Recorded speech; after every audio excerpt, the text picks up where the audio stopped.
কিয় কিমান আগুৱাইছে? এইয়া আৰম্ভণি গীত জুৰিছোঁ আৰু হ'ব লাহে লাহে ৰাতিটো পৰি আছে নহয় তাৰমানে কি আৰু এতিয়াই খাই বৈ ক'ত যাওঁনো গোটেই ৰাতিটো পৰি আছে দেখোন তহঁতি মানে মুখ্যমন্ত্ৰী মহোদয়ৰ নিৰ্দেশনাটো গমেই পোৱা নাই মুখ্যমন্ত্ৰীৰ কি নিৰ্দেশনা মুখ্যমন্ত্ৰী মহোদয়ে অঁ কভিডৰ সংক্ৰমণৰ পৰা ৰাইজক ৰক্ষা কৰিবলৈ উৰুকাৰ নিশাৰ কিছুমান বিশেষ নিৰ্দেশনা জাৰি কৰিছে কি আছে তাত ৰাইজে নিশা 11 বজাৰ আগত খোৱা বোৱা কৰি ঘৰা কৰি যাব লাগিব আৰু পুৱা আহি 4 বজাত মেজি জ্বলাব পাৰিব ভেলাঘৰটো কি হ'ব ভেলাঘৰটো দেখোন আমি ৰাতি 11টালৈকে থাকিমেই পুৱতি নিশা আহি কাম পেৰা কৰি পেলালেই হ'ল আৰু এই সকলোবোৰতো ৰাইজৰ ভালৰ কাৰণে কৈ থকা হৈছে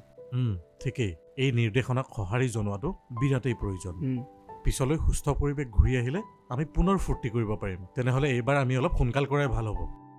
কভিডৰ মাজতে আমি আমাৰ পৰম্পৰা ৰক্ষা কৰি যাব লাগিব